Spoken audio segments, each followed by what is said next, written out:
आज के इस वीडियो में आपको बताएंगे कि आखिर कौवा को राखी बांधने वाली लड़कियां क्यों अपने घर में या फिर अपने ससुराल में हमेशा सुखी रहती है, क्यों उसके ससुराल वाले और उसके घर वाले हमेशा सुख शांति से रहते हैं और क्यों घर में धन दौलत आने लगती है। साथ ही साथ आपको बताएंगे जिसका भाई नहीं है वह लड़की किसे राखी बांधे, या फिर जिसका भाई था और उसकी मृत्यु हो गई है तो वह लड़कियां किसे राखी बांधे। रक्षाबंधन क्यों मनाई जाती है, इस साल रक्षाबंधन कितने तारीख को और किस दिन को है, और राखी बांधने का शुभ मुहूर्त कब से लेकर कब तक है, ये सारी बातें इस वीडियो में आपको बताने वाले हैं।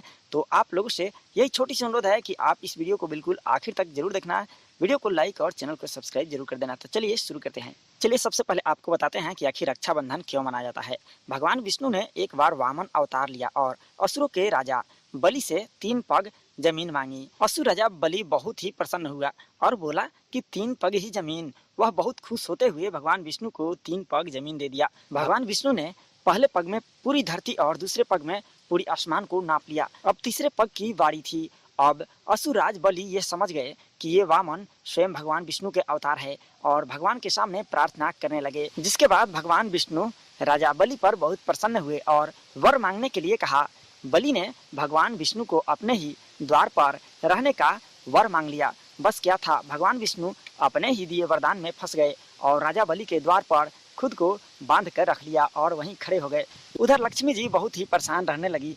उसके बाद में लक्ष्मी जी नारद मुनि के पास गई। नारद मुनि ने एक सलाह दिया, जाओ जा करके राजा बलि के कलाई पर राखी बांध आओ। माता लक्ष्मी ने आकर राजा बलि के हाथों पर राखी बांध दी और उपहार के रूप में भगवान विष्णु को घर लेकर आ गई। तब से रक्षाबंधन का त्योहार मनाया जाने लगा। दूसरी कथा के अनुसार महाभारत काल में भगवान श्री कृष्ण और शिशुपाल के बीच में युद्ध चल रही थी, जिसके मध्य में भगवान श्री कृष्ण की तर्जनी उंगली कट गई। यह देख करके द्रौपदी बहुत उदास हुई और दौड़कर भगवान श्री कृष्ण के पास पहुंची और अपनी साड़ी का एक टुकड़ा फाड़कर भगवान श्री कृष्ण के उंगली पर पट्टी बांध दी, जिसका कर्ज भगवान श्री कृष्ण ने जब द्रौपदी का चीरहरण हो रहा था उस समय चुकाया था और अपनी बहन की रक्षा की थी। इसलिए यह रक्षाबंधन का पावन त्योहार भाई और बहन के बीच के प्रेम का बंधन का त्योहार है, जिसमें बहनें अपने भाई की लंबी आयु की दुआ करती है तो वहीं भाई अपने बहन की जीवन भर रक्षा करने का वचन देता है। चलिए अब आपको बताते हैं जिस बहनों का भाई नहीं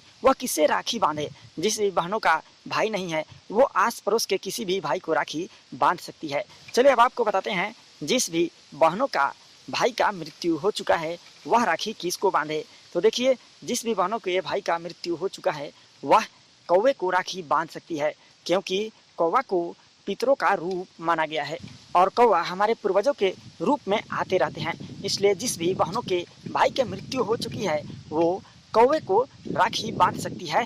ये संभव नहीं है कि आप कौवे को पकड़ कर राखी बांधे, लेकिन आप कौवे के फोटो को घर लाकर उसको राखी बांध सकती हैं। अगर आप ऐसा करती हैं तो आपका वह मृत भाई आप पर बहुत प्रसन्न होता है और आपको जीवन भर सुखी और संपन्न रहने का आशीर्वाद देता है। घर में हमेशा धन दौलत का आगमन होते रहता है। चलिए अब आपको बताते हैं कि इस साल आखिर रक्षाबंधन कितने तारीख को मनाया जाएगा। इस साल रक्षाबंधन का त्योहार गुरुवार 11 अगस्त को मनाया जाएगा। चलिए इस साल रक्षाबंधन का शुभ मुहूर्त कब से लेकर कब तक है आपको बताते हैं।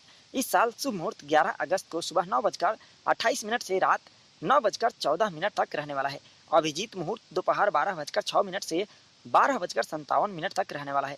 अमृत काल शाम 6:15 से लेकर के रात्रि 8:20 तक रहने वाला है। चलिए आने वाले कुछ सालों में रक्षाबंधन का त्यौहार कब और कितने तारीख को मनाया जाएगा, चलिए आपको बता देते हैं। 2023 से लेकर के आप 2026 तक के इस चार्ट को देख सकते हैं कि किस साल में कितने तारीख को रक्षाबंधन मनाया जाएगा। तो आप लोग को यह जानकारी कैसी लगी कमेंट बॉक्स में जरूर बताएं। वीडियो को लाइक और शेयर जरूर कर दें। धन्यवाद।